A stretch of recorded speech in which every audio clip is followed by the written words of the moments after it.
செத்து போனவங்க திடீர்னு உங்க முன்னாடி உயிரோட வந்து நின்னாங்கன்னா நீங்க என்ன ஆவீங்க? யோசிச்சு பாருங்க. பேய் அரைஞ்ச மாதிரி ஆயிட மாட்டீங்க? ஏன்னா நம்ம ஊர்ல இப்ப உங்களுக்கு எல்லாம் பேய் நம்பிக்கை உண்டா? யாராவது செத்து போயிட்டாங்கன்னு வைங்க, அவங்க திடீர்னு உங்ககிட்ட வந்து முன்னாடி உட்கார்ந்து பேசுறாங்க. செத்து போனவங்க உயிரோட வந்து உங்க முன்னாடி ரத்தமும் சதையுமாக வந்து உரையாடினால் நீங்க என்ன ஆவீங்க? அரண்ட மாட்டீங்க?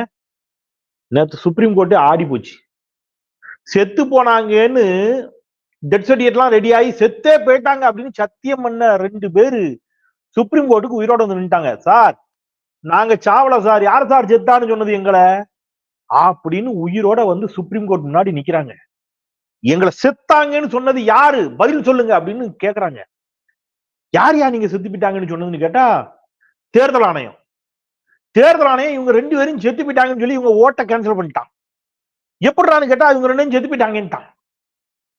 அவங்க 2 பேரும் உயிரோடு வந்து தேர்தல் ஆணையம் எங்களை செத்து விட்டார்கள் என்று சொல்லி விட்டார்களேன்னு சுப்ரீம் கோர்ட்ல வந்து நின்னோன்னு சுப்ரீம் கோர்ட் ஜட்ஜி ஆடி போயிட்டாருன்னு. தேர்தல் ஆணையத்தை அப்படி கூப்பிட்டு கானு காரி இப்பூன்னு மூஞ்சில திப்பிட்டாரு. ஆமா, அது மட்டுமா நடந்துச்சு? இன்னும் 2-3 சம்பவங்கள் நடந்துச்சு. அதை எல்லாத்தையும் விரிவாக இந்த வீடியோவில் பேச இருக்கின்றோம். தேர்தல் ஆணையத்தின் தில்லுமுள்ளுகளை மீண்டும் மீண்டும் மீண்டும் மீண்டும் தொடர்ந்து தோலுரிக்க வேண்டும் என்பதற்காகத்தான் 3வது நாளாக தேர்தல் ஆணையம் குறித்த இந்த வீடியோவை பதிவேற்றுகிறேன். ஏற்கனவே 2-3 வீடியோ போட்டிருக்கேன். இன்னைக்கு திருப்பி ஏன் பதிவேற்றுகிறேன் என்றால் மீண்டும் சில புதிய செய்திகள் இருக்கின்றன. தேர்தல் ஆணையத்தின் தில்லுமுள்ளுகளை தொடர்ந்து தோலுரிக்க வேண்டிய கட்டாயம் நமக்கு இருக்கிறது என்பதற்காக இந்த வீடியோவுக்குள் செல்வோம். அனைவருக்கும் வணக்கம். இது தமிழ் கேள்வி. மீண்டும் உங்களை சந்திப்பதில் மிக்க மகிழ்ச்சி. நான் செந்தில் வேல் வீச்சு. தமிழ் கேள்வியை மறக்காம சப்ஸ்கிரைப் செய்து பாருங்கள், உங்கள் பேராதரவை தாருங்கள் என்று மிகுந்த அன்போடு கேட்டுக்கொண்டு இன்னைக்கு வீடியோக்குள்ள போலாம். என்ன அப்படின்னு கேட்டீங்கன்னா, யோகேந்திர யாதவ் உங்களுக்கு தெரிஞ்சிருக்கும், சரியா? அவர் வந்து ஒரு ஆக்டிவிஸ்ட். அவர் வந்து என்ன பண்றாரு, பீகார்ல சிறப்பு முகாம் நடத்துறாங்க. என்ன முகாம்? சிறப்பு முகாம். வாக்காளர்கள் எல்லாம் நீக்கிறது. அப்படி எத்தனை பேரை நீக்கி இருக்கிறாங்கன்னு கேட்டீங்கன்னா, கிட்டத்தட்ட பல லட்சக்கணக்கான பேர் நீக்கி இருக்கிறாங்க. நீதிமன்றம் கேக்குது, கிட்டத்தட்ட ஒரு 5 கோடி பேரை வந்து இவங்க வந்து நீக்கம் செய்ய இருப்பதாக கிடைத்த தகவலை அடுத்து உச்சநீதிமன்றம் கேக்குது. நீங்க இப்படி 5 கோடி பேரெல்லாம் வாக்காளர் பட்டியலில் இருந்து நீக்கினால் சுப்ரீம் கோர்ட் பார்த்து கொண்டு சும்மா இருக்காதுங்குது. தேர்தல் ஆணையம் என்ன சொல்லுது? இதெல்லாம் அப்படிலாம் கிடையாது. எதிர்கட்சிகள் திட்டமிட்டு என்ன செய்யறாங்க, அரசியல் செய்யறாங்க, பொலிட்டிக்கல் டிராமா நடத்துறாங்க அப்படிங்கிறாங்க. இவங்க போய் சொல்றாங்க. இவங்க சொல்றதுக்கு என்ன ஆதாரம் இருக்குதுன்னு தேர்தல் ஆணையம் கேக்குது. இந்த சண்டை போயிட்டு இருக்கும்போது பீகாரை சேர்ந்த 2 பேர் அவங்கள இவங்க இறந்து போயிட்டாங்க, அவங்களுக்கு வாக்காளர் பட்டியல அவங்க பேர் இல்ல, ஏண்டான்னு கேட்டா அவங்க செத்து போயிட்டாங்கன்ட்டாங்க. யோகேந்திர யாதவ் என்ன பண்றாரு, கொண்டு வந்து நேத்து கோர்ட்ல நிறுத்துறாரு. Political activist Yogendra Yadav on Tuesday brought to the Supreme Court 2 people who have been declared dead in the Special Intensive Revision SIR அப்படின்னு சொல்றாங்க இல்லையா, சார் அப்படின்னு ஒண்ணு வச்சிருக்காங்க. ஸ்பெஷல் இன்டென்சிவ் ரிவிஷன், சிறப்பு வாக்காளர் திருத்த பட்டியல் என்ற பெயரில் பீகாரில் காங்கிரஸ் கூட்டணிக்கு யாரெல்லாம் வாக்களிப்பார்கள் என்பதை தேடி தேடி தேடி தேடி பார்த்து அவங்க எல்லாம் பட்டியலிருந்து நீக்குது தேர்தல் ஆணையம். இது பீகாரில் இருக்கக்கூடிய அரசியல் கட்சிகளின் குற்றச்சாட்டு. இஸ்லாமியர்கள், தலித்துகள், காங்கிரசுக்கு வாக்களிக்கக்கூடியவர்கள், இவர்களுடைய ஓட்டெல்லாம் காலி பண்ணிட்டான். அதுக்குன்னு ஒரு சிறப்பு வாக்காளர் திருத்த முகாம் நடத்திக்கிட்டு இருக்கான் பீகார்ல. அப்படி நடத்தப்பட்ட அந்த SIR ஸ்பெஷல் இன்டென்சிவ் ரிவிஷன், அதுல 2 பேர், நிறைய பேரை நீக்கிருக்காங்க, அதுல நீக்கப்பட்ட 2 பேர் அதுக்கு காரணமாக சொல்லப்பட்டது அவர்கள் இறந்து விட்டார்கள். அவரை கூட்டு வந்து நேத்து சுப்ரீம் கோர்ட் முன்னாடி கொண்டு வந்து நிப்பாட்டிட்டாரு யோகேந்திர யாதவ். இப்ப ஜட்ஜ் ஐயா பார்த்து கேட்கிறாரு நீதிமன்றத்தை. நீதிமன்றத்தில் நடக்குது. என்னையா இது ஃப்ராடு வேலையா இருக்குன்னு கேட்டா எலெக்ஷன் கமிஷன் சொல்லுது, இது டெக்னிக்கல் எரர், இது ஒரு சிறு தவறு, இதற்காக ஏதோ எலெக்ஷன் கமிஷன் திட்டமிட்டு இதை செய்வதாக சொல்லுவது ஏற்றுக்கொள்ள முடியாது என்று தேர்தல் ஆணையம் சொல்லுது. சரி, நான் ஒரு வாதத்துக்கு வச்சுக்கிறேன். டெக்னிக்கல் எரர்னே வச்சுப்போம், சிறு தவறுனே வச்சுப்போம். தேர்தல் ஆணையம் எந்த உள்நோக்கத்தோடும் இதை செய்யவில்லை என்றே நான் ஏற்றுக்கொள்கிறேன். இப்ப இது வெளியில தெரிய போய், இப்ப வெளியில தெரியல, இந்த பிரச்சனையே வெளியில தெரியலன்னு வச்சுக்கோங்க. அந்த தொகுதியில தேர்தல் நடக்குதுன்னு வச்சுக்கோங்க. 2 ஓட்டு வித்தியாசத்துல பாஜக வேட்பாளர் வெற்றி பெறுகிறார் என்று வைத்துக் கொள்ளுங்கள். இவங்க 2 பேருடைய வாக்கு நீக்கப்பட்டதால் பாஜகவை சேர்ந்த ஒரு MLA அங்கே வெற்றி பெறுகிறார். சரி, அந்த ஒரே ஒரு MLA-வால தனித்த பெரும்பான்மையோடு ஆட்சி அமைக்கக்கூடிய வாய்ப்பு பாஜக கூட்டணிக்கு கிடைக்குதுன்னு வைங்க. Neck to neck tough fight.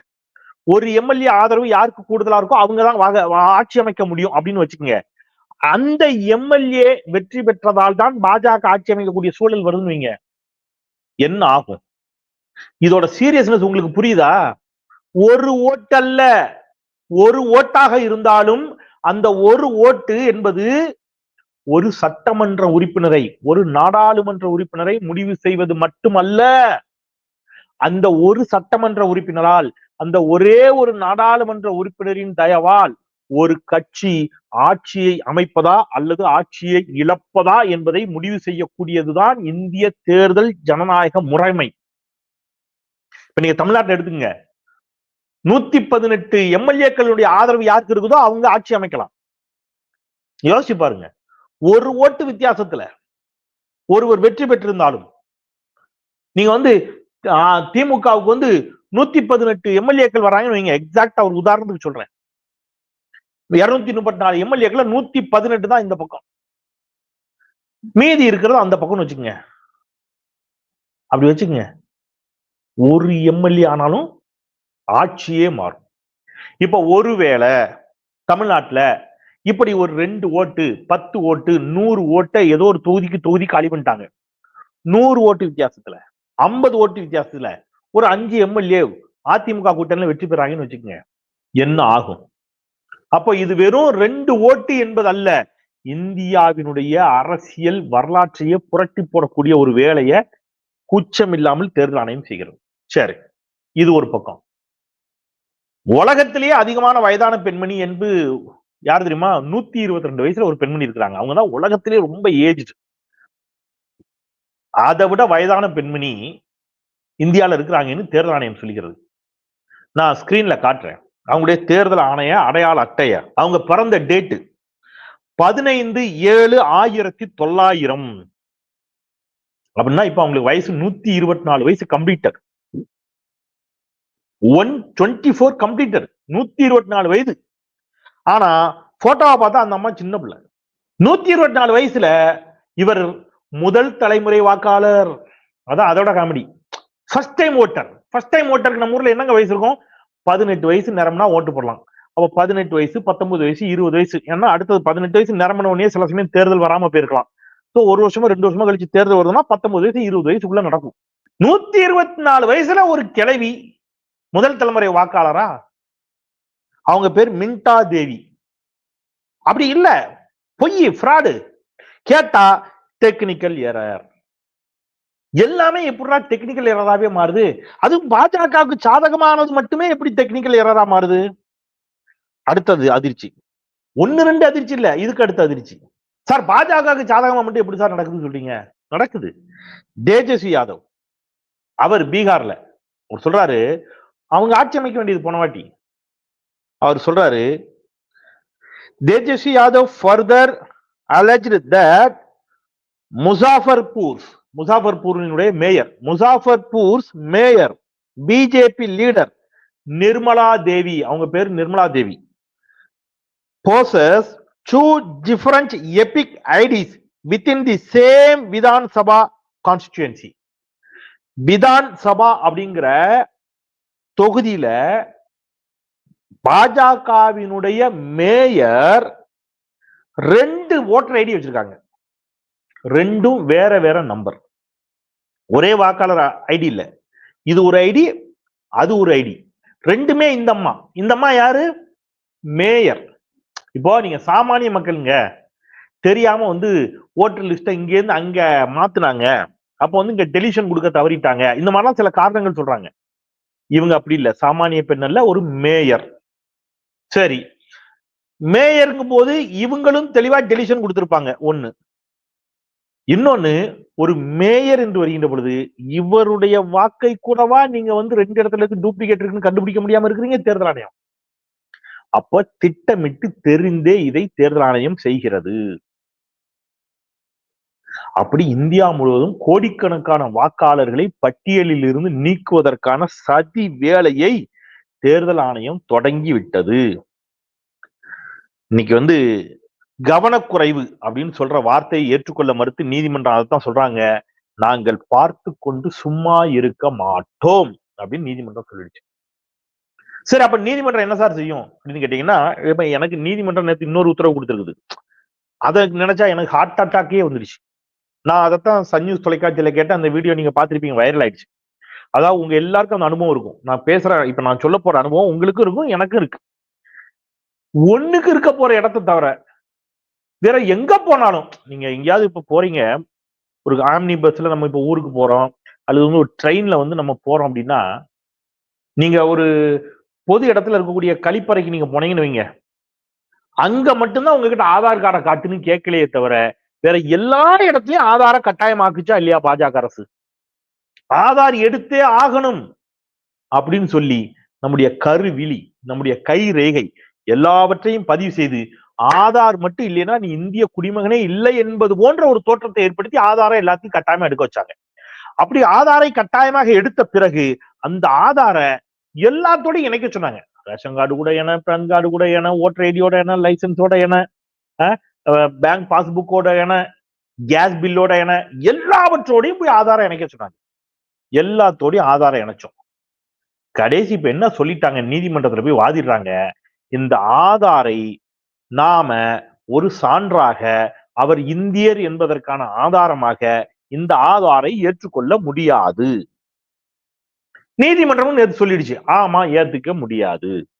அப்ப நான் என்ன கேட்க, ஐயா அது அதை வச்சு சுக்கு பைசா பிரயோஜனம் இல்லை, அது ஒரு ஆதாரமே கிடையாதுன்னா எதுக்கையா இத்தனை 1000 கோடி மக்களுடைய வரி பணத்தை செலவு செய்து ஆதார் என்ற ஒன்றை உருவாக்கி இந்தியாவின் அடையாளம், இந்தியாவின் பெருமைன்னு அதுக்கு கீழே அடிச்சு, என்ன ஒவ்வொரு ஆதார்லயும் நீங்க பாத்தீங்கன்னா அந்த மாதிரி ஏதாவது அடிச்சிருக்கும், பெருமை, அடையாளம் இப்படிலாம் அடிச்சு அதைத்தான் நீங்க வந்து எல்லா இடத்துலயும் வந்து அதை கட்டாயமாக்கி எதுக்கு பண்ணீங்க? நான் ஆதாரம் எடுக்கிறேன், என் ஆதார்ல என்ன இருக்குன்னு பார்ப்போம்.